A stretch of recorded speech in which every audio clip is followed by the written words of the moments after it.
Bapak Ibu hadirin kaum muslimin dan muslimat jemaah sekalian, kita jemput tentunya pengajian akbar kita bersama ustazah kita Nyuwun Sewu Pak Bupati. Ibu ustazah kita ini menghadirkan saja hari ini sudah menjadwalkan 2 tahun yang lalu. Barulah di tahun 2023 alhamdulillahnya Pak Putro menang. Lek mboten menang mboten sidon dugi nggih. Baik Bapak Ibu hadirin yang berbahagia, bersama seluruh keluarga besar dan panitia penyelenggara kami mengucapkan terima kasih. Kita ikuti pengajian akbar bersama Ustazah Mumpuni Handaya Yakti. Kami silakan.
Assalamualaikum warahmatullahi wabarakatuh.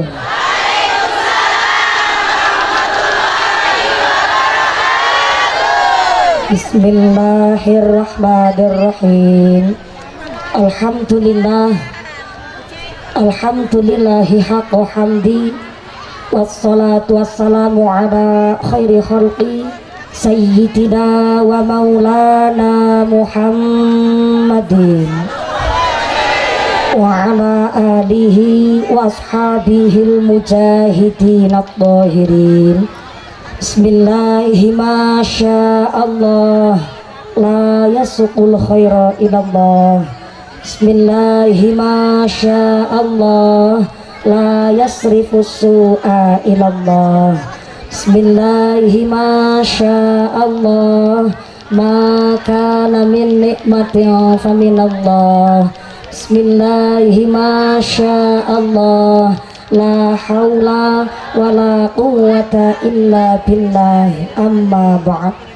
Hadaratal muhtaramin wal mukarramin, para alim, para ulama, para masyayikh, para habaib, para ukhtinal karimah, para bapak kiai, para ibu nyai ingkang tansah kawula hormati nuninggih, ingkang kawula cadhong barokah doanipun. Wabil akhos kepada akhilal kiram panjenenganipun Rama Ki Haji Ahmad Rifai Arif selaku Rais Syuriah Rokan Hulu ingkang kawula cadhong barokah ilmu ugi ingkang kula taati fatwa saha dawuh-dawuhipun. Wabil akhos kepada Bapak Bupati Rokan Hulu panjenenganipun Bapak Haji Sukiman ingkang mudah-mudahan Bapak Haji Sukiman selaku Bupati Kabupaten Rokan Hulu dijadikan pemimpin yang adil, pemimpin yang amanah, dijauhkan dari sifat yang zalim, mampu memakmurkan dengan ridho Allah Subhanahu wa taala. Amin Allahumma. Di atas batang ada bulu, jalan berayun pakai bedak parem. Selamat datang Bupati Rokan Hulu, Kiai asli Madiun Kota Brem.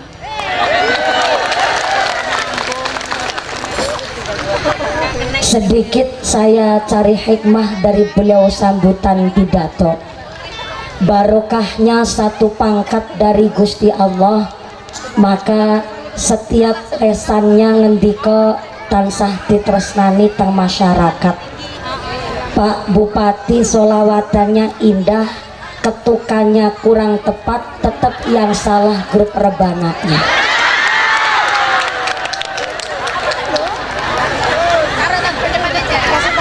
Saya paham namanya pejabat pasti waktunya protokoler, tapi tetap barokahnya pangkat, datangnya telat, duduknya di depan. Maka tadi lirik sholawatannya saya balas juga dengan pantun. Rokan Hulu kotanya berkah, bupatinya adil amanah, minum jamune cengke, bojone ayu gelange.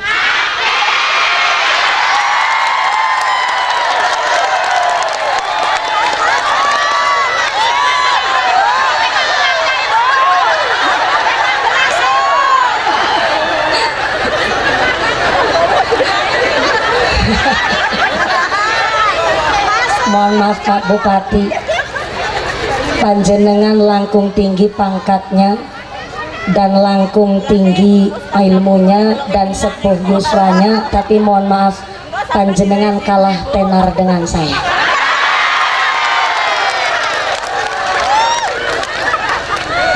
Kenapa saya berani bilang begini? Tenang, beliau tidak ngamplopin saya.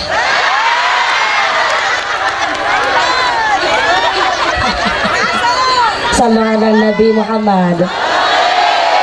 Segerawo Bapak Bupati Rokan Hulu beserta Ketua Tim Penggerak PKK Kabupaten Rokan Hulu yang kami hormati dan yang kami muliakan. Wabil akhos kepada Forum Komunikasi Pimpinan Kecamatan Tambusai, wabil akhos kepada Bapak Camat Tambusai, Bapak Muamir Khadafi yang kami hormati dan yang kami muliakan, Bapak Kapolsek dari sektor Kecamatan Tambusai, Bapak Danramil dari Koramil Tambusai beserta anggota dari sektor dan Koramil yang kami hormati dan yang kami muliakan. Wabil akhos kepada aparatur pemerintah desa Sialang Rindang, wabil akhos kepada Bapak Kepala Desa Sialang Rindang, Bapak Putra Warsono soho Ibu beserta perangkatnya, yaitu seperangkat alat sholat dibayar tunai,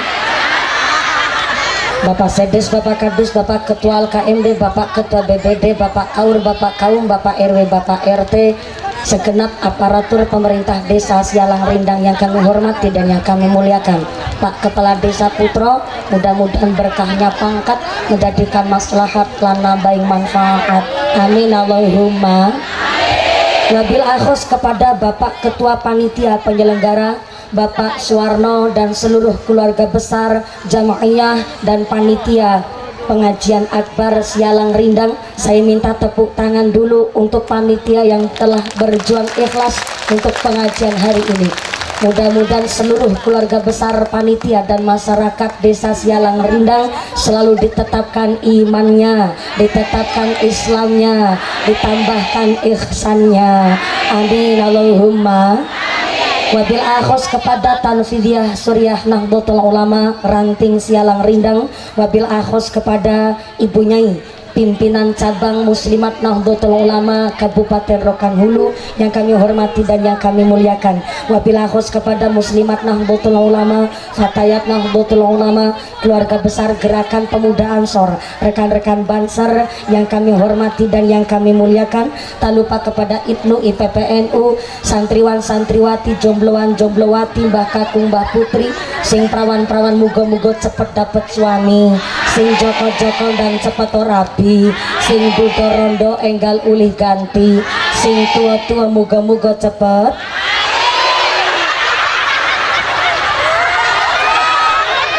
dapat rezeki, enggal berangkat haji. Amin Allahumma. Sahibul wilayah, tuan rumah, tuan tanah, moga-moga Bapak Haji Puhajah rezekinya selalu barokah. Pengusaha dan bos-bos sawit, sugih ibadah, sugih duit, selalu dermawan dan tidak pelit. Kalau pelit anunya kecepit, anu drijinya yang lagi berdiri ngadeg, moga-moga imannya yang jejeg, yang pada duduk lenggah geliasah, yang ahli ibadah, yang sedang sakit moga-moga ilang sakite, yang lagi meriang ilang meriange, sing lagi wudunen ilang wudune, sing lagi loro mata ilang larane, diberikan sehat walafiat, diberikan ghirah semangat ibadah. Allahumma. Bapak Ibu Kepala Desa sekecamatan Tambusai yang kami hormati dan yang kami muliakan, para tamu undangan, Bapak Haji, Bu Hajah, para agnia, para dermawan, muslimin muslimat rahimakumullah. Sallu ala Nabi Muhammad. Kanjeng Nabi bersabda, ikhris ala ma yanfa'uka wasta'in billah wala ta'jiz. Jadi manusia semangat gayuh barang ingkang manfaat, wasta'in billah. Kalau ada masalah mohonlah pertolongan kepada Allah Azza wa Jalla. Dan kanjeng Nabi titip pesan, wala ta'jiz, jangan males, jangan beler, jangan keset, jangan sungkanan. Tadi malam saya ngisi pengajian di Kabupaten Kampar, dijemput saya oleh Pak Kepala Desa Sialang Rindang langsung dengan menjadi pilotnya, langsung jadi drivernya. Saya kaget, ada supir bukan sembarang supir, ini langsung kepala desanya jemput saya seorang diri.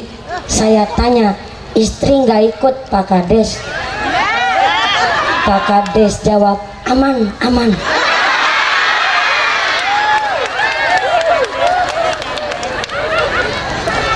Mohon izin Pak Bupati, Ibu Bupati, Pak Kiai, dari Kepala Desa Sialang Rindang saya berpikir ternyata yang namanya umarok, yang namanya pemimpin, tanggung jawabnya berat. Pak Kepala Desa Putra bilang, ternyata besar tanggung jawab kepala desa, harus siap tanggung jawab karena tanggung jawabnya besar dan berat. Bukti nyata, jalannya bosok, sing disalahna lurahe, ada rumah reot sing disalahno lurahe, ada bansos kurang tepat sasaran sing disalahno lurahe. Sampai kemarin ada rondo babaran yang disuruh tanggung jawab lurahe. Maksudnya tanggung jawab di bawah rumah sakit, gitu maksudnya aku. Saya belajar dari semangatnya kepala desa yang maaf memang Pak Bupati 2 periode, Pak Kepala Desa Putra 3 periode, tetap masih kalah lagi Pak Bupati.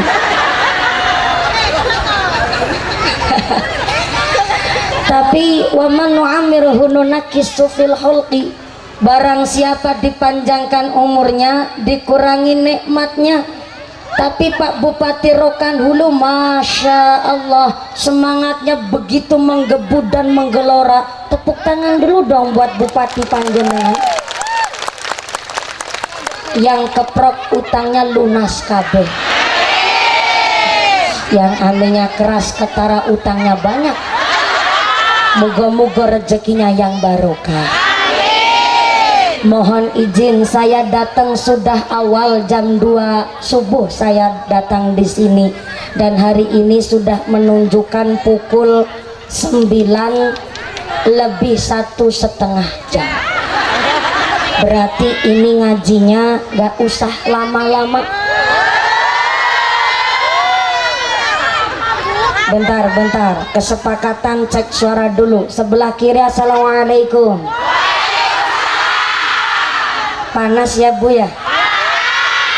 Disyukuri. Innal insana khuliqa halu'a. Sak temene menungso dicipta oleh Allah adalah makhluk yang sukanya ngeluh. Dikasih panas dersulo, dikasih hujan ya dersulo. Giliran dikasih hujan nama panas katanya udan ketek ngilo. Sembarangan banget manusia. Padahal hutan panas benter jawah kabeh nikmate Gusti. Yang kepanasan hari ini insya Allah segala penyakitnya diangkat oleh Allah. Mengucur keringat kita hari ini kanggo ngelong dosa-dosane nganti blobor celake, mudah-mudahan ikut blobor dosane. Amin Allahumma. Sebelah kanan sana, assalamualaikum. Ini kesepakatan ngaji selesai jam berapa?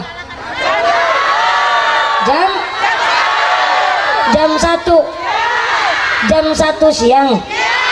Saya naik setengah 11, turunnya jam 1, berarti ngajinya 2 jam setengah. Itu ngundang apa ngontrak?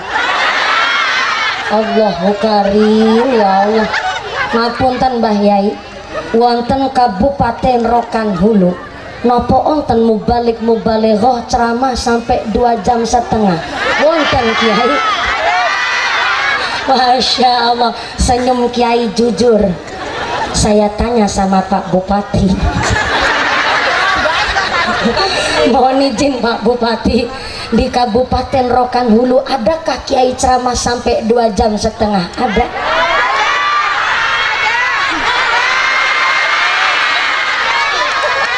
Pak Bupati ini luar biasa, lempar batu sembunyi tangan. Senyumnya dari tadi mencurigakan loh. Soalnya saya paham kalau jawab boten khawatir besok nggak dipilih lagi. Jawab ada, jelas ngapusi mumpuni. Ya udah, sama yang undang aja Pak Lurah Putro. Tenggene Deso Sialang Rindang onten Kiai ceramah sampai 2 jam setengah. Wonten. Wonten Kiai ceramah 2 jam setengah. Wonten. Ada. Kiai siapa itu? Nyong. Masya Allah, mudah-mudahan sampai pun acara tidak ada halangan satu apa. Allahumma Allahumma. Sialang Sialang Sialang itu pohon, rindang itu teduh dan meneduhkan. Ternyata sialang rindang adalah susuh tawon. Oh, ini panjenengan jangan ngetawa ini. Harusnya bangga jadi orang sialang rindang. Sebab kenapa? Yang namanya lebah, yang namanya tawon, apalagi itu bahasa lain lebah tawon. Bahasa Riau apa lebah? Sami. Pada baik. Wa auha rabbuka ilan nahli. Ternyata yang namanya lebah, yang namanya tawon, auha, dikasih ilham oleh Gusti Allah. Karena ternyata wahyu diberikan kepada Nabi dan Rasul, ilham diberikan kepada kekasih pilihannya Gusti Allah. Dan ternyata seekor lebah mendapatkan ilham, bukan hanya iklam tapi ilham. Ternyata tawon, lebah diilhami oleh Gusti Allah, makhluk pilihan yang ditresnani oleh Allah Subhanahu wa Ta'ala. Kenapa? Karena dari lebah, dari tawon kita kudu belajar. Orang Nahdlatul Ulama, orang Islam harus punya mental tawon. Kenapa harus punya mental tawon? Karena ternyata lebah pertama adalah hewan yang dirahmati oleh Gusti Allah. Dia terhormat, tempatnya selalu di atas. Terbang pun dia mulia, sampai-sampai makan pun dia selektif. Makanya itu milih, hanya mau makan dan minum dari putik sarining kembang, dan tidak mau makan sembarangan. Saya belum pernah dengar ada tawon makan tahu.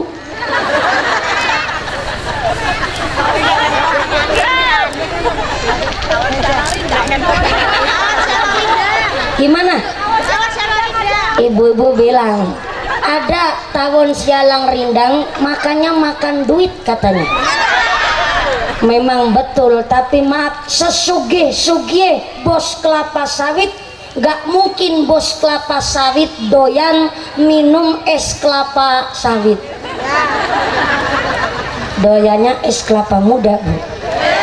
Ternyata yang namanya lebah, yang namanya tawon, masuknya ke dalam mulut bersih dan toyib, keluarnya pun bersih. Maka kita orang Islam mentalnya harus jadi mental orang sialang rindang, mental susu tawon. Yang dimakan bersih, keluarnya pun loh, yang namanya kita, apalagi orang Nahdlatul Ulama, bab yang namanya toharoh ngelotok, bab bebersih nomor 1 namanya bab toharoh. Sampai-sampai innallaha yuhibbut tawwabina wa yuhibbul mutatahhirin.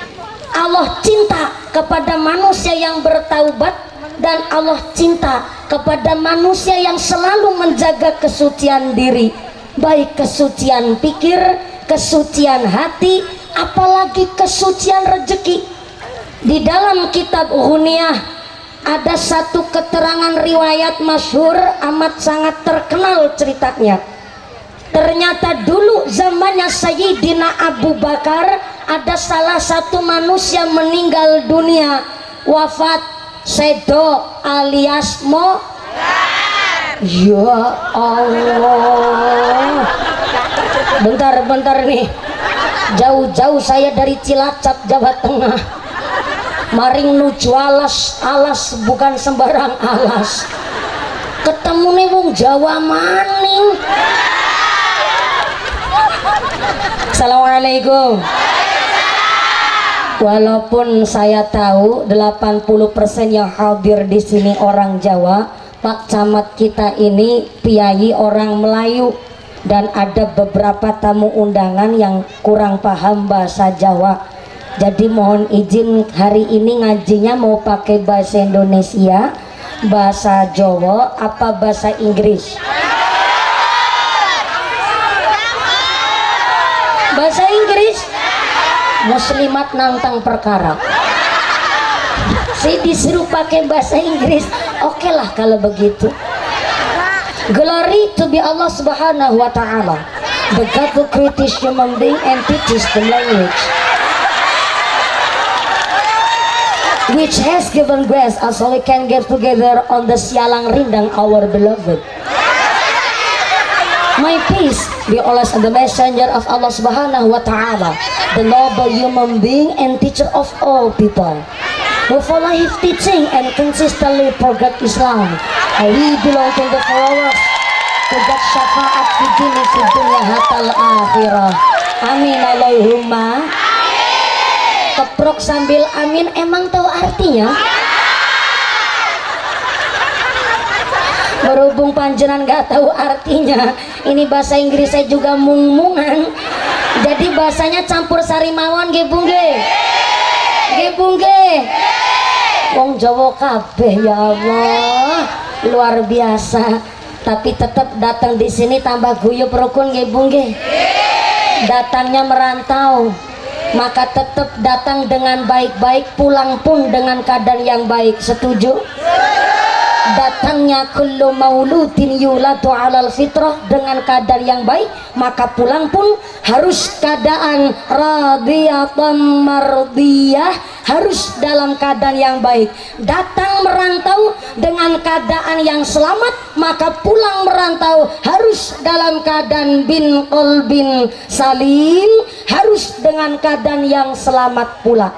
Kembali lagi, tadi lagi cerita di kitab Ghuniyah, ada seorang laki-laki meninggal dunia, wafat, kemudian dirumat persis kayak mayit zaman sekarang, ditusi, diulesi, di kain kafani, ditali pitu, dimasukkan ke dalam kasuraga. Bentar, ibu tahu kasuraga enggak? Kasuraga itu keranda mayit, keranda mayit, keranda mayit. Cara orang sialan rindang disebut apa ya? What? Ban? sok. Gak usah sambil emosi bu. Si juga baru tahu di sini nyebutnya bang, nduk, sok. Bacamat, keranda mayit. Orang Tambusai nyebutnya apa ya Pak Camat? Keranda juga. Cara Cilacap nyebutnya kasur raga. Kasur artinya tempat, raga itu badan. Jadi kasur raga tempat untuk badan yang sudah tidak bernyawa. Tapi kalau orang Tambusai asli keranda nyebutnya, orang Sialang Rindang nyebutnya bandu.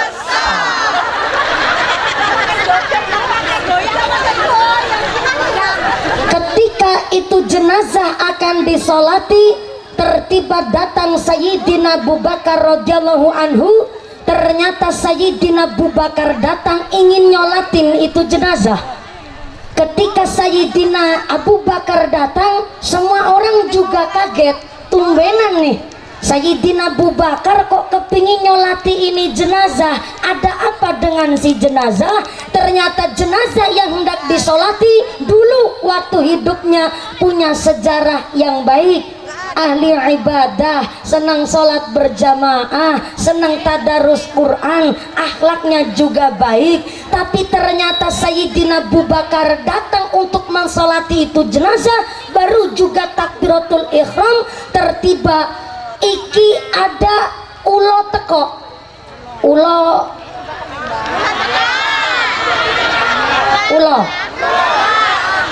Udah.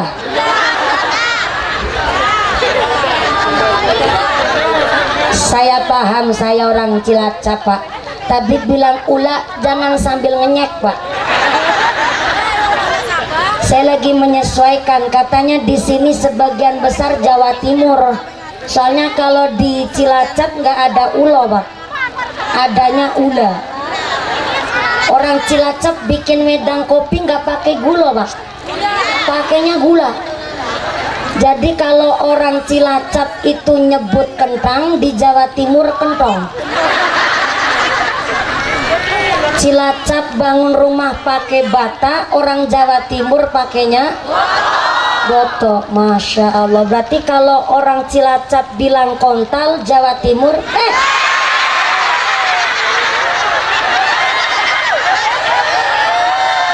Allahu karim, hampir kebablasan. Untung reme pakem ulah. Ketika Sayyidina Abu Bakar takbiratul ihram, tertiba datang ulane teko, langsung nyokot anunya.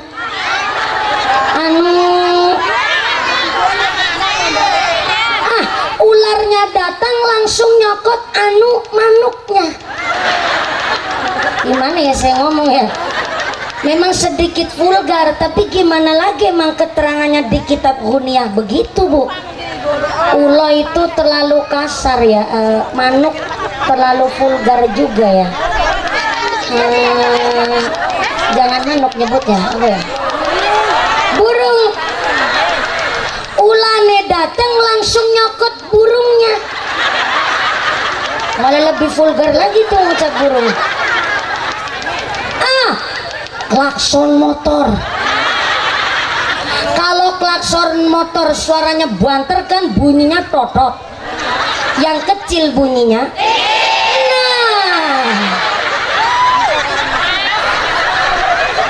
itu yang mau saya sampaikan. Tapi saya nggak tega ngomongnya, jadi saya wakilkan sama jenengan. Yang besar klaksonnya bunyinya totot, yang kecil bunyinya lebih vulgar lagi tuh. Jadi ketimbang terlalu vulgar dikira cerita saru, jadi ini nyebutnya manuk mawon ya Bu. Ularnya datang tertiba langsung ngegigit itu manuk ke si mayit. Sayyidina Abu Bakar kaget, langsung ngambil pedangnya, dihunuskan buat mencelas ke ular. Ketika ularnya hendak dibunuh, ternyata sang ular ngucap, Assalamualaikum Sayyidina Abu Bakar. Waalaikumsalam. Subhanallah, laula kok aku bisa ngomong kaya menungso nggih sebab kula ula dudu sembarang ula utusane Gusti Allah. Tolong Sayyidina Abu Bakar kula aja dipateni wong kula niki namung sak derma utusane Gusti Allah. Nggih temenanan niki pedang dikembalikan ke tempat semula. Sayyidina Abu Bakar ngobrol sama itu ular. Sayyidina Abu Bakar tanya, "Lo ulo, aku njaluk ngapura. Niki sampean arep tak pateni merga sampean ki aneh. Lah teko-teko kok nyokot manuk. Kenapa yang dicokot bukan lehernya? Kenapa yang digigit bukan perutnya? Kenapa yang digigit bukan jempolnya? Kenapa mawi kudu manuke?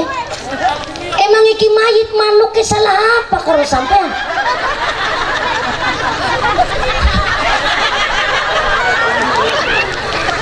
Si ular terus ngejawab, "Iya Sayyidina Abu Bakar, saya juga minta maaf.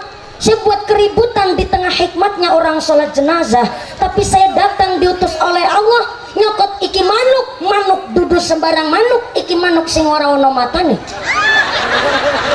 Memang betul ini jenazah waktu hidupnya ahli ibadah, sholat gak pernah ketinggalan, ahli sholat jamaah, baca Qur'annya lancar. Tapi saya diutus oleh Allah supaya ngegigit ini burungnya mayit, karena waktu hidup di dunia dia pipis tapi ora cewek, tapi ora bersih. Pada baik beda. Nek ora cewek berarti ora niatan wawik babar blas. Tapi kalau kurang bersih udah cebok tapi kurang teliti. Maaf, jangan dianggap ini saya cerita terlalu jorok Bu, tapi mudah-mudahan ada sedikit ilmu. Ternyata namanya bab toharoh, yang namanya bab bebersih niku amat sangat penting. Inilah kenapa anak kita ngaji di madrasah, dititipkan ke TPQ, dititipkan ke pesantren, supaya anak kita dari sejak kecil tahu yang namanya syariat, tahu yang namanya adab, bagaimana bermuamalah di masyarakat. Tapi kalau nggak ngaji, maaf non sewu Bu, boro-boro bisa birrul walidain, uyuh orang ngerti ngilmune. Ini pentingnya anak-anak kita sami ngaji. Kanjeng Nabi maaf menganjurkan laki-laki seorang bapak justru maaf non sewu, ketika pipis disuruh sambil jongkok, tongkrong, dodok. Kenapa? Pertama, ternyata secara ilmu kesehatan laki-laki yang pipisnya sambil jongkok dodok niki memperlancar ngetokakan penyakit lewat keluarnya air urin. Yang kedua, wong lanang pipis kon karo tongkrong dodok niku supaya ora sowar sawer. Tapi nyatanya praktek di lapangan tidak seperti itu.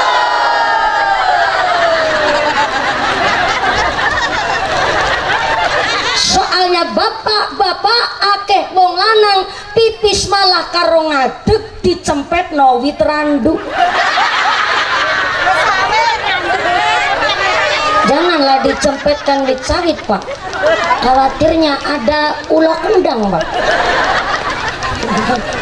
Soalnya ulo kendang gue rantai buntut, khawatir anak buntut ketemu buntut Pak.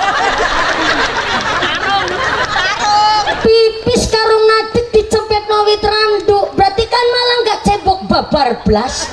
Maaf buru-buru cebok malah kudu obat tabit notok. Rodo mending obat tabit mamlah kadang kerut diselentiki.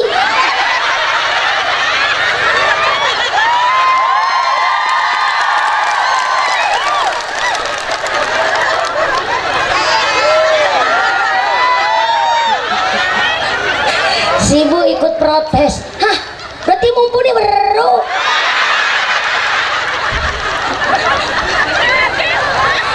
Saya ini musafir Bu, tiap hari hidup saya di perjalanan. Orang sih berangkat ke sini aja cuman pulang ke rumah ambil baju. Di atas 85 km setiap perjalanan saya ngaji, baik di Pulau Jawa ataupun di luar Jawa. Maka saking pahamnya saya urip di jalan. Mulane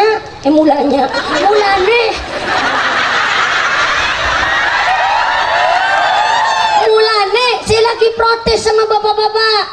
Nih kalau laki-laki kalau pipis saja pada sembarangan, ngotor-ngotori mataku.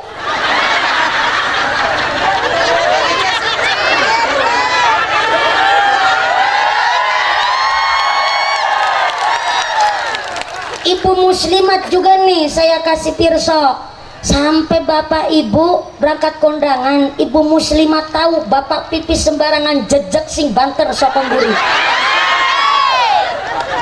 Loh, ilmu fikihnya itu jelas. Sampai seorang suami menjaga kesehatan, saya ulang, suami nggak jaga kesehatan, maka yang sakit-sakitan istrinya. Wong lanang mah pipis sembarangan, maka sing kotor sing wadon. Bayangin, yang pipis sembarangan suaminya, tapi yang kotor si perempuan istrinya. Katanya mau punya anak soleh-solehah. Dari bab toharoh saja harus kita perhatikan. Maka inilah pentingnya ada madrasah, ada TPQ, ada masjid kita. Masjidnya sebelah mana ya?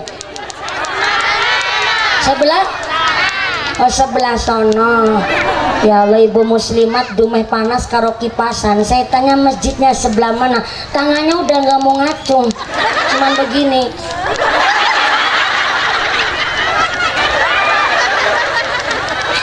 Ngajinya kayak udah sama tetangga sendiri. Si betulan tanya masjidnya sebelah mana, dumeh tangannya kayak karo kipasan. Jadi tangannya udah ngacung, akhirnya ngomong. Untung saya paham bahasa isyarat. Masyarakat masjid adalah masyarakat yang demokrasi. Bupati masuk masjid nyopot sepatu, menjadi RT masuk masjid nyopot sepatu, yang jadi RW masuk ke masjid nyopot sepatu, yang jadi camat masuk masjid copot sepatu, yang jadi lurah masuk masjid nyopot sepatu, lur. Yang jadi gubernur masuk masjid copot sepatu, nur. Yang jadi menteri masuk masjid nyopot sepatu, tri. Yang jadi presiden masuk masjid yang nyopot sepatu, den. Namanya membersihkan masjid hukumnya fardu kifayah. Bahwa ternyata fardu kifayah kalau sudah ada yang membersihkan masjid, maka yang lain yang tidak membersihkan sudah gugur dan tidak berdosa. Maka yang namanya masjid, namanya surau, biasanya ada marbotnya. Marbot bukan sembarang marbot. Orang marbot aja ada gajinya. Nggak tahu marbot masjid ini ada gajinya apa enggak? Ada. Onten. Imam masjid, marbot masjid, muadzin, ini perlu diperhatikan kemakmurannya. Saya lihat romo ke haji kita sampai sarung siji nganti ngepir, ngelinting mentul-mentul kayak sok beker motor, Bu. Tapi gaji yang namanya imam, muadzin ataupun marbotnya itu bukan dari duit kas, tapi kesadaran jamaah yang pada sholat di masjid. Ini yang saya maksud bahwa masyarakat masjid adalah masyarakat yang demokrasi. Boleh setiap kita jadi makmum, tapi nggak setiap kita boleh jadi imam. Halo, halo. Setiap kita boleh jadi makmum, tapi nggak setiap kita boleh jadi imam. Karena imam sholat berjamaah dipilih karena adat, karena ilmu, karena ada syarat yang tepat. Apa syaratnya? Pertama, imam sholat jamaah dipilih karena fasohahnya, dipilih dari fasihnya, sanad ilmunya kudu jelas, dari golongan yang seperti apa, tahu yang numpak. Iya, makmumnya yang bagaimana, imam kudu dipilih dari fasohahnya. Maka kalau ada makmum yang bacaan Qur'annya lebih tartil, lebih fasih, kok ternyata bermakmum kepada imam yang cedal, maka makmum ini yang lebih fasih nggak sah sholatnya. Karena imam sholat jamaah dipilih itu betul-betul karena memang harus pakai syarat. Yang kedua, dipilih imam sholat jamaah di masjid, ngimami sholat adalah orang yang berilmu, orang yang alim, amilun bil ilmi, punya amal di ilmoni, punya ilmu harus diamalkan. Mondok lama di pesantren tapi nggak mau berjuang di masyarakat, ilmunya mubazir. Dan demikian pula udah punya ilmu tapi buat minterin orang, namanya ilmunya madorot. Maka ilmu yang manfaat, punya ilmu dan diamalkan, harus mondok di pesantren dan harus mengamalkan ngabdi di masyarakat. Yang ketiga, dipilih imam sholat jamaah di masjid itu karena umurnya tua banget ojo, kenoman banget ya ojo. Halo, imam sholat tarawih kenomen, gue ngimami buantere karo gigi papat. Bismillahirrahmanirrahim, alhamdulillahirrahmanirrahim, amin. Makmume nembe ngacuna jari telunjuk nembe tahiyat, imame wis salam, makmume bingung ana sing salam madhep nemongan, ana sing salam madhep ngirah, akhire salame adep-adepan. Siapa sing salate bener dhisik ya? Kenomen banget jangan, ketuan banget ya jangan. Lah imam salat tarawih umure 80 tahun. Bismillahirrahmanirrahim.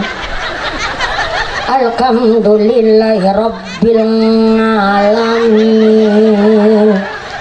Ar-Rahmanir-Rahim. Ketawanya jangan ngece sampean. Ye, walaupun kiai kesepuan ngucapnya Ar-Rahmanir-Rahim, tapi kalau kiai kampung punya sifat asyhadur ruh, saya ulang asyhadur ruh, doanya nyambung sama Gusti Allah.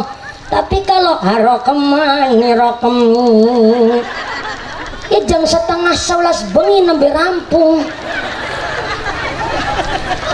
Inilah kenapa yang namanya imam sholat berjamaah sampai khutbah Jumat saja pakai aturan. Di antaranya di dalam kitab Azkarun Nawawi bahwa ternyata yang namanya khutbah Jumat itu khutbahnya yang pendek, sholatnya yang panjang. Tapi sepanjang-panjangnya sholat berjamaah namanya sholat Jumat juga pakai aturan. Kalau kepanjangan namanya nggak kondisional. Soalnya dulu Mu'ad bin Jabal pernah bercerita protes sama Kanjeng Nabi gegara dia jadi makmum, ternyata imamnya bacaannya itu cuman kulhu tok. Tahu kulhu enggak? Yang dibaca cuman al-ikhlas. Kurang. Mu'ad bin Jabal protes sama Kanjeng Nabi, ada imam ngimami sholat berjamaah yang dibaca surate kulhu al-ikhlas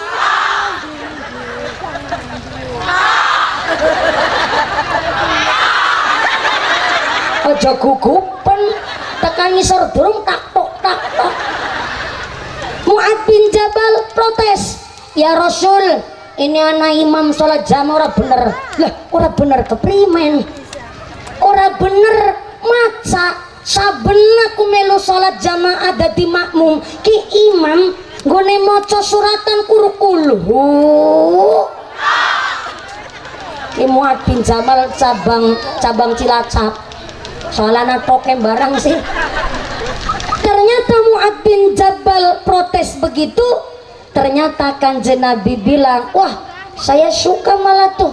Loh, Kanjeng Nabi malah suka sama yang pendek-pendek. Iya, itu namanya menyesuaikan dengan keadaan, menyesuaikan dengan kondisi.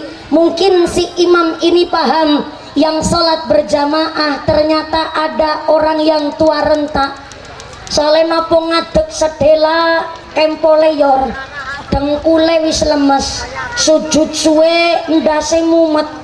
Jadi ini dipercepat dengan bacaan surat Al-Ikhlas. Ada ibu-ibu ikut sholat berjamaah ternyata punya anak kecil, sampai-sampai ada seorang pedagang ninggalin dagangannya karena memang ikut sholat berjamaah, ketimbang bacanya panjang malah sholatnya nggak khusyuk, maka dipercepatlah dengan bacaan surat Al-Ikhlas itu tadi. Soalnya kalau kepanjangan, Kanjeng Nabi mengatakan itu namanya israf, terlalu berlebih-lebihan. Maka namanya imam sholat jamaah harus paham dengan kondisi jamaahnya, fasihnya, alimnya, yang kedua umurnya, dan yang ketiga paling mentok syaratnya adalah orang sholat jamaah yang mengimami dipilih karena tuhibbul ru'yah. Saya ulang, tuhibbul ru'yah, yaitu orang-orang yang ngimami sholat jamaah disenangi oleh tetangga lingkungannya. Jadi kalau ada orang yang ngimami sholat jamaah disenangi sama tetangga, berarti tidak hanya fasih secara bacaannya, tapi ternyata fasih dalam kehidupan sehari-harinya. Kenapa saya ngomong begini? Karena memang ini saya diminta oleh panitia untuk menerangkan sedikit yang namanya sholat berjamaah. Dengar-dengar kabar dari Pak Lurah Putro, masjidnya yang sebelah setiap saat mesti jamaah bok mentelep, saking kebok mentelep sampai tekan jobo jamaah, tapi nang jobo tok ora sekalian mlebu. Maka mohon izin sebelum lanjut, tadi persetujuan ngaji sampai jam berapa? Jam 1 siang. Ya Allah, salat zuhurnya jam berapa? 2:30. Ya Allah, modele wong rohul. Zuhur ke ngasar ke maghriben. Sebelum lanjut mohon izin, saya menerima amanah, banyak banget amanahnya nih. Tadi udah disampaikan amanahnya tentang sholat berjamaah. Ini ada amanah berikutnya, panjang-panjang banget nih amanahnya. Memang begitu, saya udah jadi remote pokoknya lah Bu. Malah jadi TV nih, remote panitia cuma bayarin nyong sih.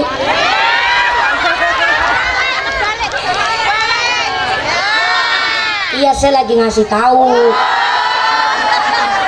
Minum bayari orang protes. Melu urunan. Muslimat urunan. Ya Allah. Jadi ki judulnya aku kiai urunan. Melas relok banget aku jadi kiai urunan. Ya moga-moga yang bawa barokah. Ini amanah tentang bab sholat begini. Udah saya tutup biar panitianya nggak malu. Udah saya sampaikan tadi. Terus ini ada amanah yang berikutnya, panjang banget juga nih amanahnya. Mohon izin ya Pak Bupati, ini Pak Bupati ngaji sama saya sampai jam 1 siang juga. Oh terserah saya, ya Allah. Terima kasih Pak Bupati.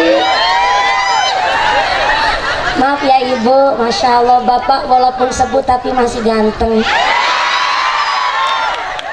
Tapi tenang, seganteng apapun Bupati Rohul, saya nggak mau jadi yang kedua.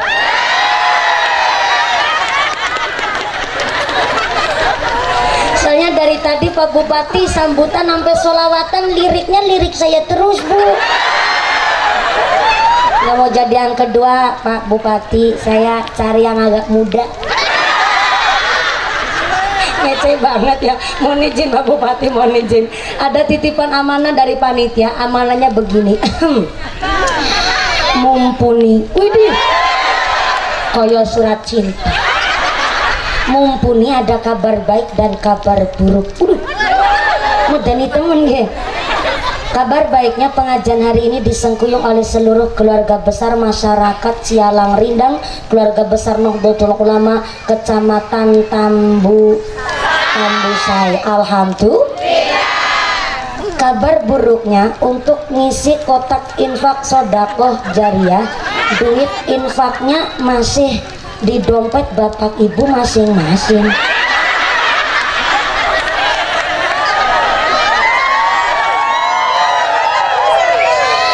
biasanya begitu, cuma kebablasan gue moco.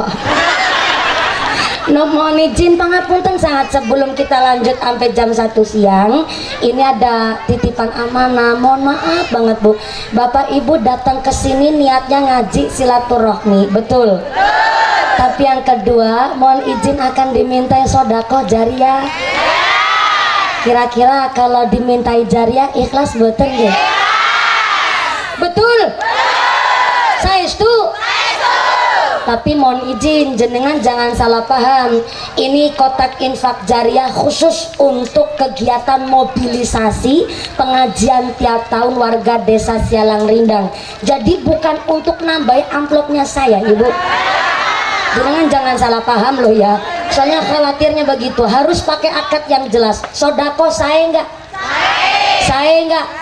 Saya, tapi harus pakai akad yang jelas. Maka kenapa harus ditulis supaya kita paham kegiatan namanya sodako jariah hari ini untuk mengerewangi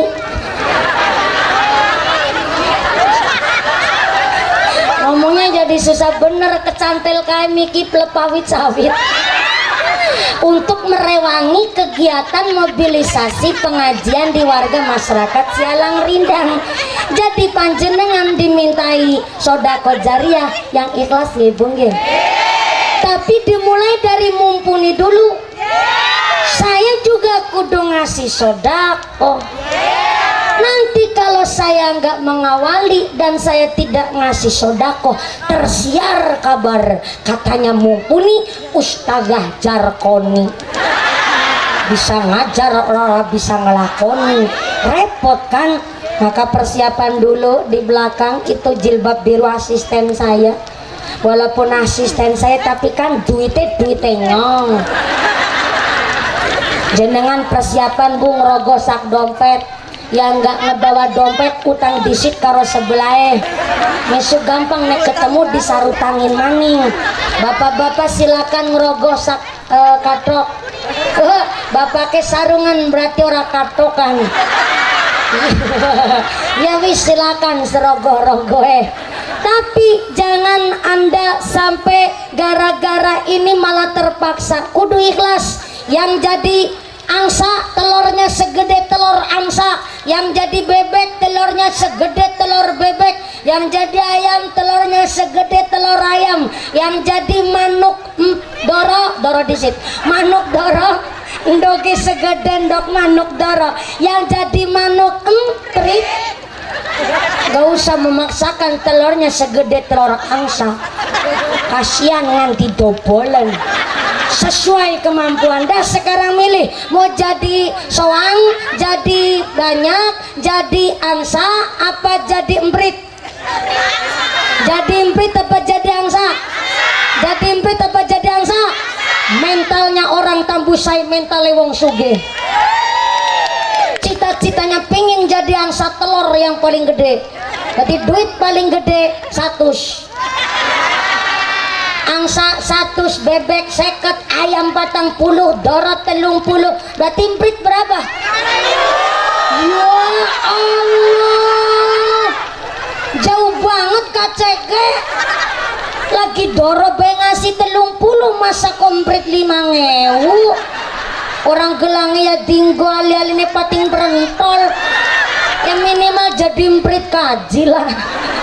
Monggo kotak infaknya dimulai dulu dari saya, nanti kotak infaknya muter. Pak Bupati ternyata sudah memberi kemarin pas mau berangkat ke sini. Saya tahu Pak Bupati nggak usah ikut merogoh sak dompet. Saya paling nggak suka kalau pengajian ada sodako, pejabat datang malah maaf sampai dipalak ditodong. Namanya protokoler pejabat, biasanya pejabatnya belum datang, sodakonya udah datang duluan. Begitu modelnya pejabat datang. Ada yang nyetuk soalnya, loh kalau nggak ditodong, nggak dipaksa, nggak mungkin ngasih. Begini Bu, namanya bupati, gajinya itu nggak seberapa. Saya juga heran sama Kaji Sukiman. Sampai 2 periode dapat apa? Maaf ya, gajinya beliau jauh lebih kecil ketimbang gaji saya. Sepanggung aja beda jauh sama gaji beliau sebulan. Gak percaya, tanya sama Kaji Sukiman. Maka kalau sampai Anda yang memaksa beliau gara-gara gengsi ngasih sodako, na'udzubillah min dzalik summa na'udzubillah min dzalik, yang harusnya buka buat kemakmuran hanya gara-gara gengsi malah jadi korupsi buat sodako. Ada yang ngucapkan bagus buat sodako. Hello, maaf, saya tanya, yang namanya wudhu baik apa enggak? Sodako baik apa enggak? Sodako saya, tapi sodako dari hasil korupsi maaf ibarat wong nguyuh kodisit. Ibarat wong wudu tapi wudune karo banyuyuh, sah enggak? Sah enggak? Itulah sodako kalau dari hasil korupsi bagus, tapi ternyata memaksakan diri sodako pakai hasil korupsi ibarat wudhu tapi pakai air kencing, nggak mungkin bakal sah. Maka ikhlasnya panjenengan sesuai dengan kesadaran dimulai dulu dari saya, dan nanti kotak infaknya muter supaya ndak terjadi salah paham. Bentar, saya selerekin dulu, bukan asing merobol. Mana kotak infaknya? Ayah, dari saya terlebih dahulu, nanti kotak infaknya muter. Ini adalah untuk kegiatan mobilisasi pengajian warga masyarakat Sialang Rindang, diiringi dengan sholawat kersane sodako kita ngawak barokah. Amin Allahumma sallu ala Nabi Muhammad. Kotak infaknya udah siap muter, silakan untuk mempersingkat waktu. Ya Rasulullah, ya Nabi, ya Nabi, laka syafa'ah wa hadza matlabi, ya Nabi, ya Rasulullah, ya Nabi, ya Nabi, laka syafa'ah wa hadza matlabi, ya Nabi, ya Rasul. Sholawat sareng-sareng. Ya Nabi, ya Nabi, laka syafa'ah wa hadza matlabi, ya Nabi, ya Rasul. Ingkang semangat sinambi kali ngotak sodako jariahnya monggo dipunisi. Wa hadza matlabi, ya Nabi, anta yauma zihab ishfa'lana ya khairul anam, anta murtaja yauma zihab ishfa'lana ya khairul anam,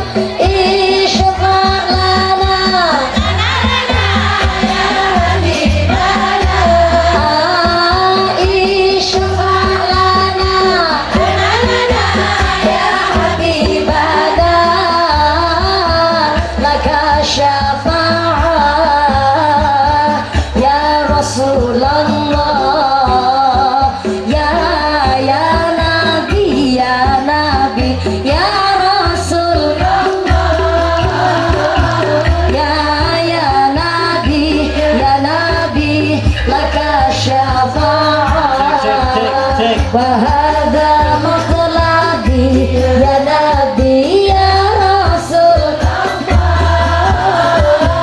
Ya Nabi, ya Nabi, laka syafa'ah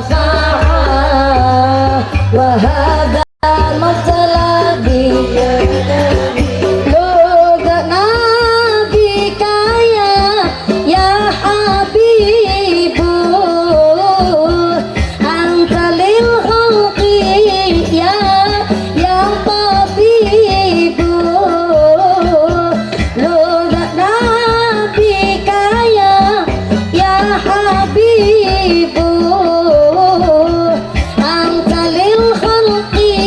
ya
Sallu ala Nabi Muhammad.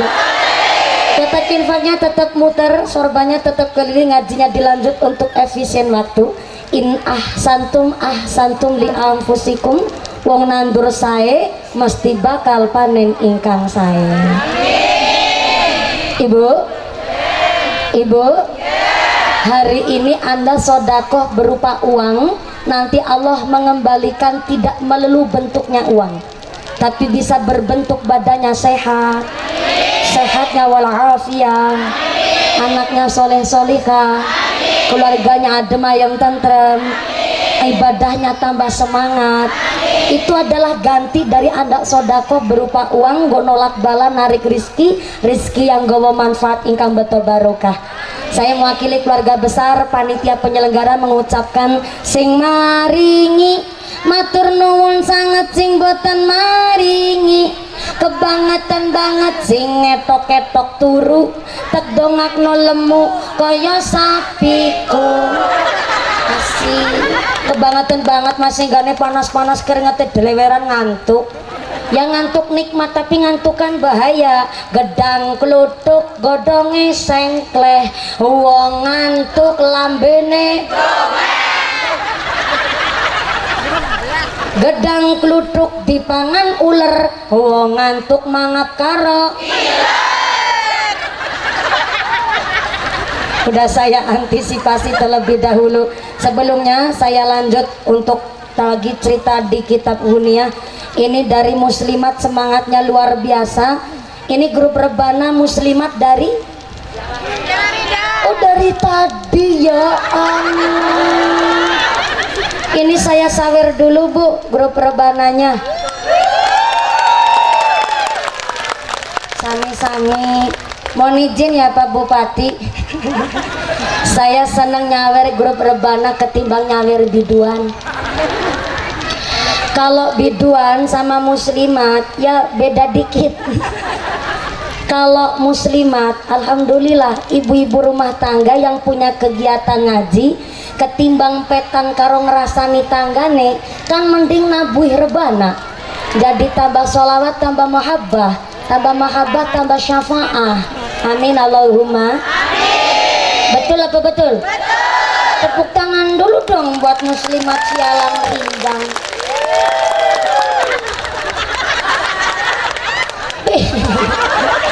Beda kalau nyalon biduan, maaf punten, biduan dari pakaiannya aja kebangetan, kurangan bahan.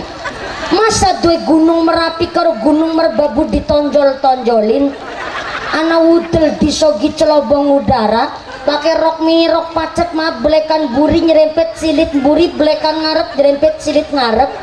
Udah begitu naik motor metata yang SMS maaf silit meletek separuh.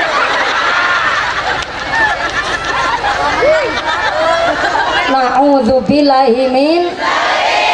Cara berpakaiannya kalah sama buah di pasar. Sekarang buah di pasar kan pada pakai baju Bu. Apel pakai baju, pir pakai baju, jeruk kelambenan, jambu kristal kelambenan. Tadi saya masuk ke sialang rindang, saya lihat ada nangka pada jaketan.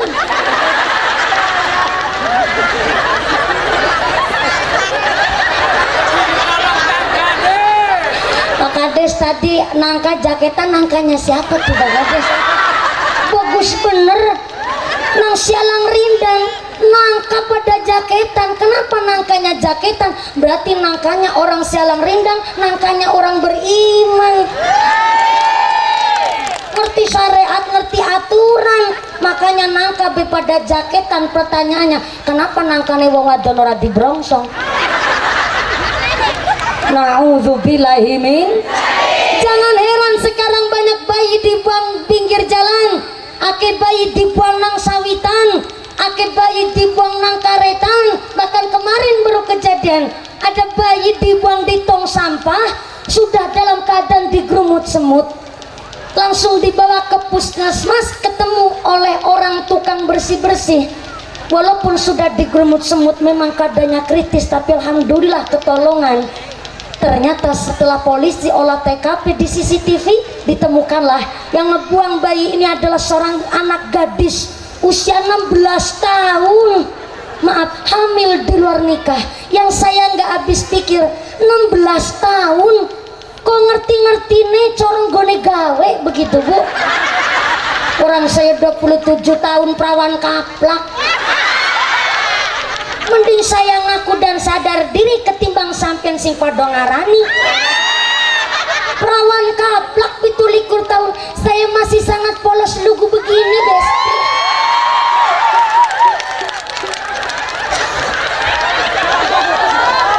Ngerti dikit di Kurutul Uyun, agak vulgar dikit di kitab Fatunizar, kitab corong buka sarung. Itu pun cuma tahu sedikit, walaupun udah tahu tapi kan gak bisa praktik. Durung payu rabi. Tapi santri walaupun udah tahu teori masih bisa jaga diri, ada sistem kontrolnya. Tapi kalau bocah nggak ngaji tahu teori, di video bergerak nanggone setan gepeng. Kejadian jam 16 tahun hamil di luar nikah. Sampai maaf Pak Kapolsek, saya nggak habis pikir ya, 16 tahun kok punya otak kriminal, tega membuang darah dagingnya sendiri di tong sampah. Ini kan kriminal ini.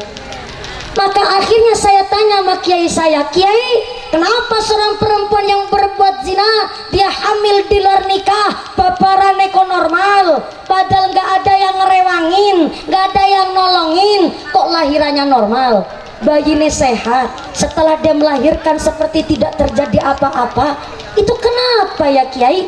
Kiai saya jawab pakai dasar tentunya, kata Imam Al-Ghazali, seorang perempuan yang berbuat zina hamil di luar nikah, ketika dia melahirkan gak kerasa sakit karena dia tidak mendapatkan ganjarane wong meteng dan tidak mendapatkan pahalane wong babaraken anak.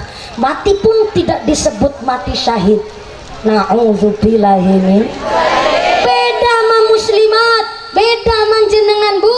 Anda yang nikahnya sah menurut agama dan pemerintah, hamilnya saja disebut riyadhah, hamilnya saja disebut tirakat kepada Gusti Allah. Kata Imam Al-Ghazali, seorang ibu rumah tangga yang hamilnya memang sah menurut agama dan pemerintah, ketika babaran kroso sakit yang sungguh luar biasa, sakitnya sampai setengah mati. Kenapa setengah mati? Karena nggak mati sekalian.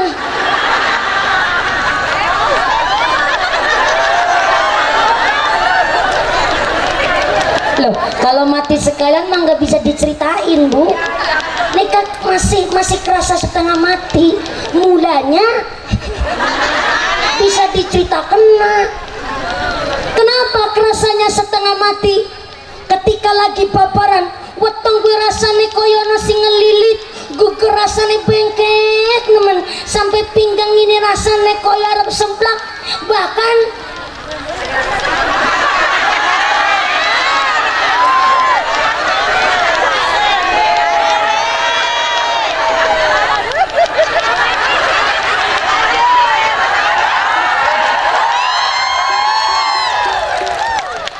emang cerita wong mati kudu nyicipi mati disit. Masa enggane cerita wong meteng kudu babaran disit kan ya ora mungkin Bu. Ini saya ngomong ngendikane Imam Al-Ghazali. Koyo wis tahu, koyo wis tahu. Baru ada nih pengajian akbar jamaah nggak percaya sama kiainya, baru ada nih. Yakin wong sialang rindang tok. Ya Allah, pantesan Mbah Kiai kuruk gering, jamaah ngeyel-ngeyel begini. Anak nerangnya dibantai kalau wis tahu. Pantesan bagi gering ngurusi sampean pada ngeyel-ngeyel kayak gini. Sallu ala Nabi Muhammad. Saya lagi nyampein ngendikane Imam Al-Ghazali. Wong rumah tangganan yang nikahnya sah menurut agama dan pemerintah, ketika hamil babarane kroso sakit, saking sakitnya suami ora uli katokan kon sarungan, lawang pintu dibuka susah, esle kon dilengani.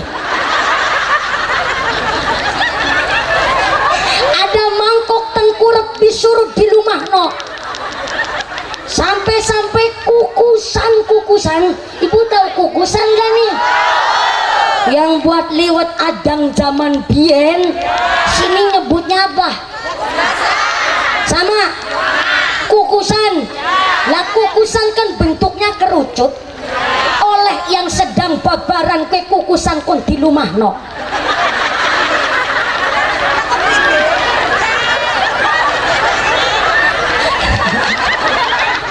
Saking ngempetnya rasa sakit wong babaran. Kenapa orang melahirkan kerasa sakit yang sungguh luar biasa? Kata Imam Al-Ghazali, itu adalah dalam rangka sedang melunturkan dosa-dosa Anda sebagai seorang ibu. Mantep apa mantep? Keren apa keren?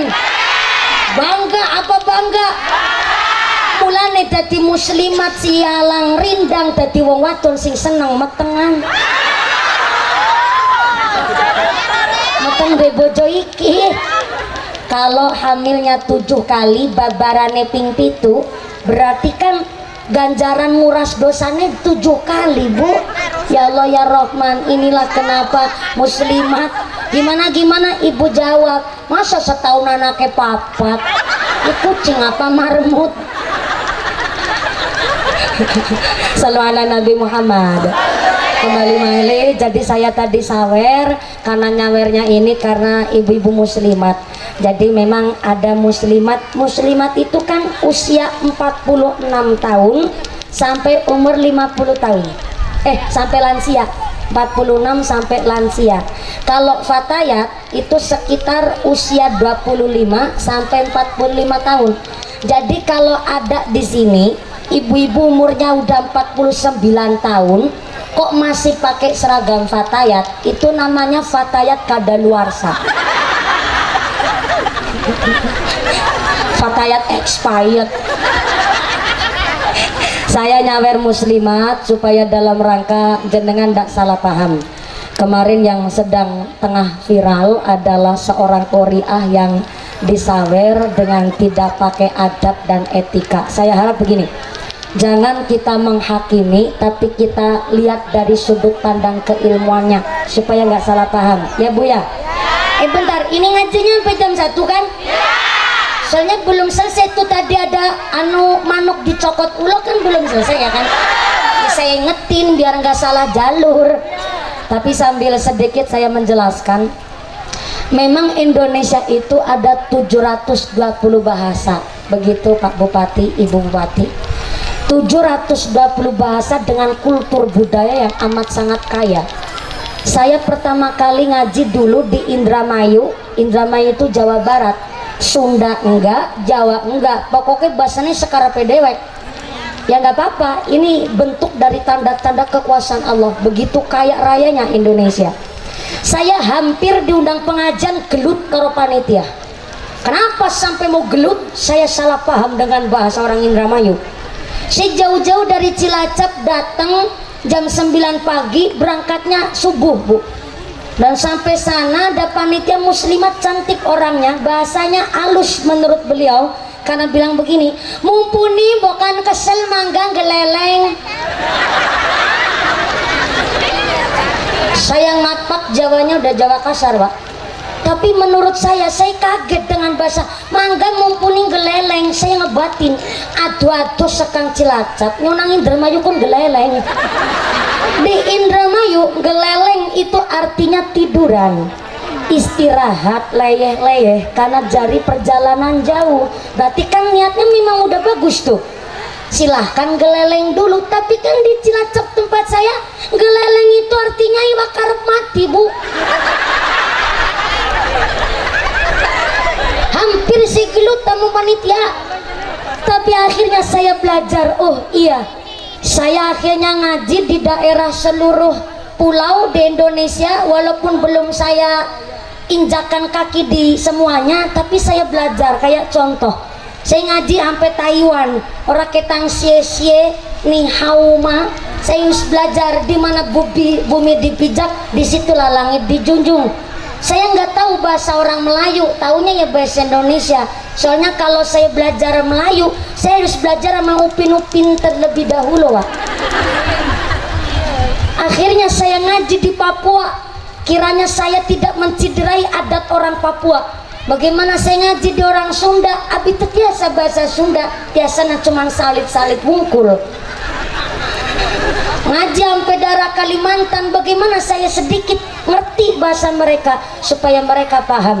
Tapi pertama kali saya ngaji di Indramayu dulu tahun 2015 di Kecamatan Kroyak, Kabupaten Indramayu, Jawa Barat, hampir saya gelut sama panitia gegara geleleng, Pak. Tapi pertama kali saya dengar bahasa maaf saweran di satu majelis taklim dulu tahun 2016 di daerah Kulon, tapi nggak saya sebutkan daerahnya, punten maaf. Saya cuma menyampaikan saya pertama kali tahu ada bentuk namanya saweran. Maaf agak sensitif ini, saweran kan biasanya untuk biduan ya Bu ya, tapi pertama kali saya mendengar saweran di satu majelis taklim dulu tahun 2016. Saya ngaji waktu itu, acaranya acara haul. Saya baca sholawat begini, ya muhaimin huya salam. Waktu itu saya suaranya bening banget, gak kayak tadi begitu. Karena suaranya bening banget waktu itu 2016, sehingga ada seorang kiai kesepuan pakai sorban maju ke depan di panggung itu, beliau ngebawa duit 50 ribuan dua, dilemparkanlah ke panggung. Saya waktu itu nggak tahu maksudnya apa ya, saya biarin, orang nggak buat saya, kecuali kalau dicungkan berarti kan buat saya. Mau dilempar, udah dilempar di panggung, saya pikir bukan buat saya. Sholawatnya udah selesai, tertiba ada ibu-ibu nyeletuk ngomong, mumpuni gue dititor ikut jenenge saweran. Tek, saya buatin, hah? Aku disawer guys.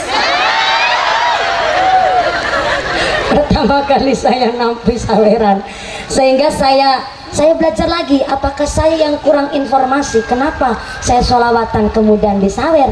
Lebih ngulon lagi, bervariasi model saweran. Ada kemarin satu hajat dari panitia udah menyiapkan duitnya gede-gede yang buat nyawer, ekataneu atusaneu, terus diikat pakai tali rafia. Nah ternyata saya lagi baca sholawat ketika lagi ngaji, kemudian saya bula hajatnya naik ke atas panggung, saya dikalungin duit itu. Saya mau langsung tegur, langsung khawatir dia kewirangan izin, dia malu. Saya nggak tegur ya agak sedikit kurang etis. Jadi akhirnya saya kemarin baru nerima saweran lagi, namanya Mbak Ruswanto. Udah saya apal itu orang, karena setiap nyawer pakai amplop ditulis, tolong saya bacain sholawat Jibril, tolong saya dibacain sholawat Tibil Qulub. Setiap saya ngaji di daerah situ dia datang. Terakhir kemarin malam dia nyawer di desa Parung Kamal, Kecamatan Lumbir, Kabupaten Banyumas, dengan ucapan, mumpuni saya bacakan sholawatnya Sunan Bonang dengan bahasa yang indah. Mungkin ini yang lebih agak etis. Pak Bupati nggak usah ngerogosak katok, Pak Bupati. Nggak usah. Tenang, saya nggak ngasih tahu.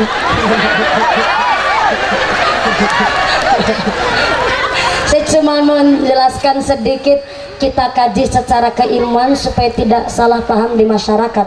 Akhirnya saya bertanya, dan saya berani bertanya sama Bu Nyai dan Kiai di daerah Kulon, ini maksudnya punten saweran itu untuk apa? Ternyata Pak Kiai dan Bu Nyai menjawab, mohon maaf, itu namanya tradisi. Awalnya tradisi ini baik, yaitu adalah mengapresiasi orang yang baca Quran suaranya indah, sholawat suaranya indah, dikasih sodakohan. Tapi berhubung dengan bahasa daerah, akhirnya sodakohan ini berubah jadi saweran. Cuma lama-kelamaan banyak orang yang nggak tahu dasarnya apa, sehingga cara nyawernya dengan kurang etis. Bahkan yang sedang viral, kenapa harus duitnya diselipkan ke dalam jilbab sang qoriah, dan kenapa duitnya harus mawi diuwur-uwurkan, dihamburkan di atasnya sang qoriah. Maka mari kita kaji secara keilmuan. Di dalam sarah kitab Safina, bahwa orang baca Quran ada adabnya. Halo. Ya saya cek dulu, khawatir saya ngaji ditinggal ngantuk Bu. Saya di anu rewangi mikir, biar mikir bareng-bareng, biar nggak cuman saya yang mikir. Di kitab Safinah bahwa orang baca Quran ada adabnya. Nulis bismillah saja. Halo? Nulis bismillah saja kalau niatnya adalah untuk bacaan, maka harus dan diwajibkan dalam keadaan berwudu kalau niatnya buat bacaan. Tapi yang nulis Al-Quran, ayat Quran untuk kaligrafi, biasanya kan hiasan tembok, sekarang bentuknya kaligrafi ya Bu ya. Syukur dalam keadaan sudah berwudu. Tapi kalau nulis kaligrafi enggak dalam keadaan berwudu juga tidak apa-apa. Itu pertama. Yang kedua, disebut al-kufru lalil maksiati. Orang yang berbuat maksiat belum tentu dikatakan kafir atau hilang imannya. Tapi lakinnal kufru, yang namanya kafir itu adalah litarkhir hormat. Orang yang hilang adabnya, orang yang hilang rasa hormatnya, alias suka melecehkan, suka merendahkan, bahkan merusak martabat orang lain. Nyimpen lembaran duit di dalam mushaf Al-Quran. Halo? Nyimpen lembaran duit di dalam mushafnya Al-Quran, ini namanya tahrur hormat. Hilang hormatnya dan bisa disebutkan hilang sebagian imannya. Maka kemarin ada orang ngaku, mumpuni di tempat kami lagi banyak tuyul, saben rumah pada kelangan duit. Saya juga heran, ke tuyul goib apa tuyul ndak sireng. Soalnya kita cek dengan cara itu duit ditaruh di Quran, tetep duitnya hilang. Jangan-jangan tuyul orang di Quran ya mumpuni. Akhirnya jadi saya tahu jebulnya jebule ana wong nyimpen duit nanggone mushaf Al-Quran. Ini disebut tahrur hormat, hilang rasa hormatnya, bahkan disebut sebagian imannya telah hilang. Maka apa malih nyimpen duit di dalam mushaf Quran saja disebut tahrur hormat, apalagi ada orang baca Quran sampai disawuri duit, bahkan diselipkan di dalam jilbabnya. Anda sudah bisa menilai. Maka kalau panjenengan dalam rangka tabarukan, saking kagumnya Allah menciptakan seorang qori-qori'ah suaranya indah, mau ngasih sodakwan mungkin dengan cara adab yang baik.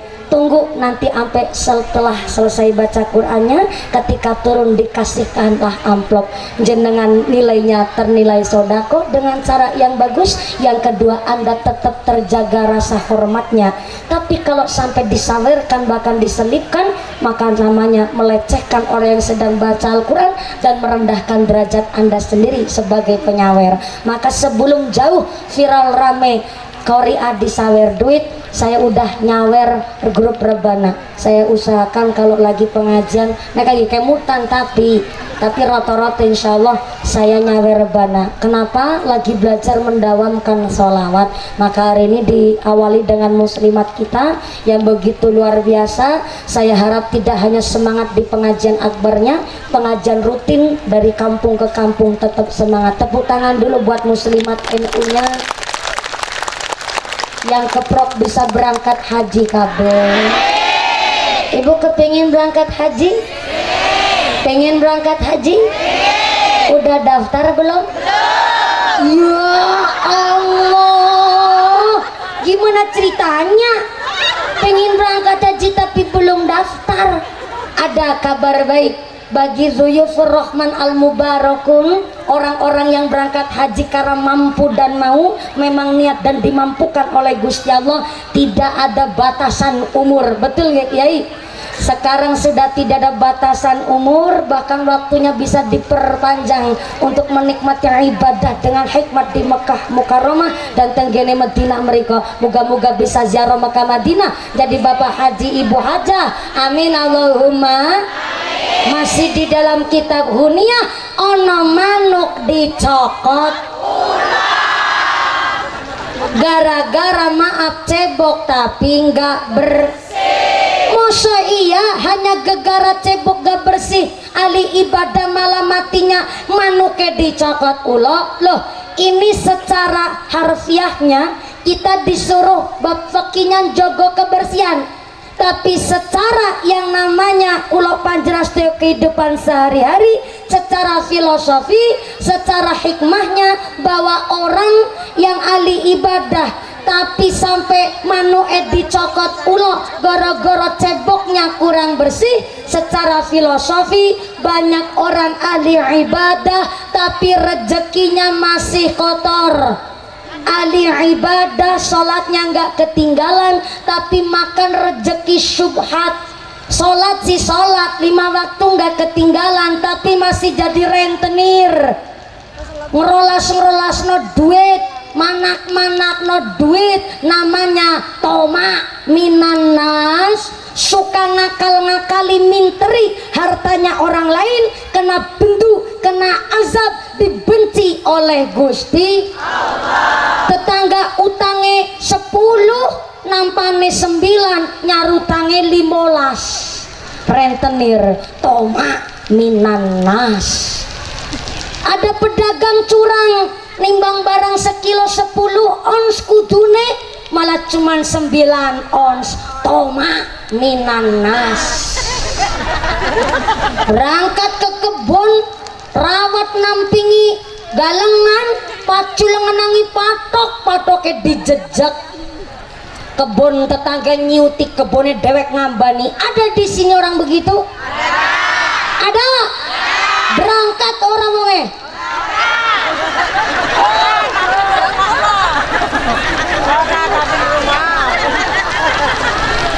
Pete si pendul ditebas-tebas no.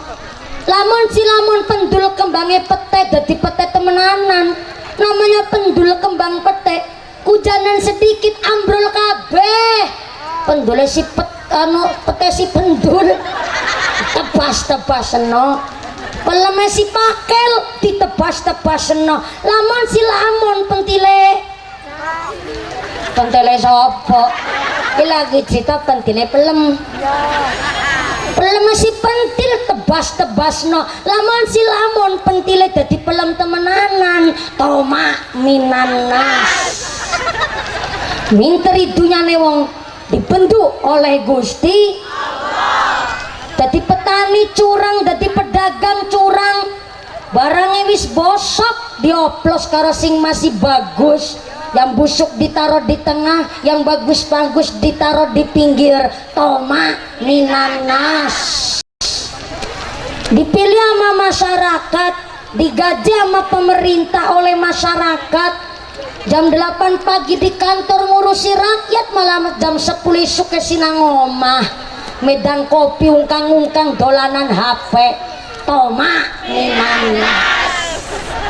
Bukan bupati, bukan lurah sini, bukan camat sini, nono isor langit aduh, toma minanas. Mamamu jam berapa? Jam berapa? Jam 10, jam 12, jam 10, toma minanas. Kan jam 12 ngomongnya jam 10, kan minteri saya namanya, toma minanas. Sallu ala Nabi Muhammad. Sebenarnya tadi saya perjanjian sama Pak Kepala Desa, Pak Lurah Putro, dan Forkom Pincam serta panitia, saya naik lebih awal jam 10 biar jam setengah 12 turun. Kenapa? Kan sholat duhurnya jam berapa ya Pak Kiai? Jam berapa? Setengah 1. Betulan tuh sih duhurnya setengah 1.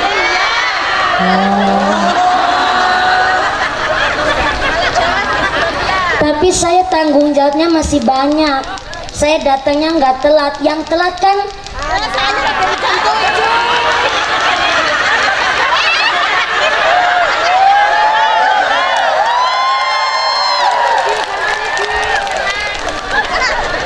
Beliau telat karena ada alasan yaitu hari security sehingga ketua PMI beliau Ibu Bupati Ibu Hajah Sukiman, bener ya Bu Hajah Sukiman ya, belum Ibu Hajah Penny Sukiman, beliau ketua tim penggerak PKK dan beliau adalah ketua PMI Kabupaten Rohul.